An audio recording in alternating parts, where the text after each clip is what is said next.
मोखाडा तालुक्यातील शेकडो आदिवासी बहुजन समाजातील कार्यकर्त्यांनी बहुजन विकास आघाडी या पक्षात जाहीर प्रवेश केला। यात मोठ्या प्रमाणात सामाजिक कार्यकर्ते व युवा कार्यकर्ते आहेत।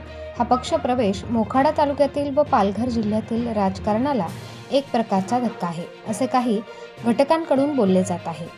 एवढ्या मोठ्या प्रमाणात पक्षप्रवेश बहुजन विकास आघाडीसाठी एक महत्त्वाचा ठरला आहे। येणाऱ्या पुढील निवडणुकीत नक्कीच याचा फायदा हा पक्षाला होणार असून एक नवीन ताकद निर्माण झाली आहे। गेली अनेक वर्ष मोखाडा तालुका व खोडाळा विभागात बहुजन विकास आघाडी या पक्षाचे काम हे पाहावयास मिळत नव्हते। यावेळी मात्र या पक्षप्रवेशाने आता परत एकदा बहुजन विकास आघाडी ही मोखाडा तालुक्यासाठी एक महत्त्वाची भूमिका बजावणार हे नक्कीच यातून दिसून येईल।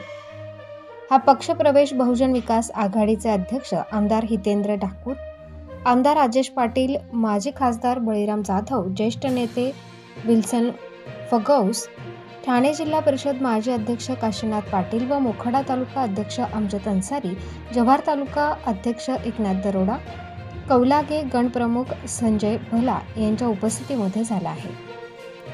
यावेळी मोखाडा तालुक्यातील सामाजिक कार्यकर्ते रमेश बोटे यांची उपतालुका प्रमुखपदी नियुक्ती करण्यात आली, तर जनार्दन पाटील यांची खोडाळा विभाग गणप्रमुखपदी नियुक्ती करण्यात आली। तसेच अंकुश बोटे सायदे गणप्रमुख, गणेश वाघ, अनंता गवारी, तुकाराम झोले, अनिल सारगते, सूरज गांगड व शेकडो नरेश केशव पाडेकर उपाध्यक्ष खोडाळा गण, दिनेश ठोंबरे कार्याध्यक्ष खोडाळा, रवी गंगाराम मुकणे कार्याध्यक्ष सायदेगण, प्रकाश उंबरसाडे उपाध्यक्ष, चंदर बोटे आदिवासी आघाडी तालुका अध्यक्ष मोखाडा, संतोष बोटे शाखा प्रमुख काष्टी, रघुनाथ पालीर खोडाळा गट संघटक, कैलास पाटील सायदे गट संघटक कार्यकर्त्यांनी बहुजन विकास आघाडीमध्ये जाहीर प्रवेश केला व ग्रामस्थ मोठ्या संख्येने उपस्थित होते।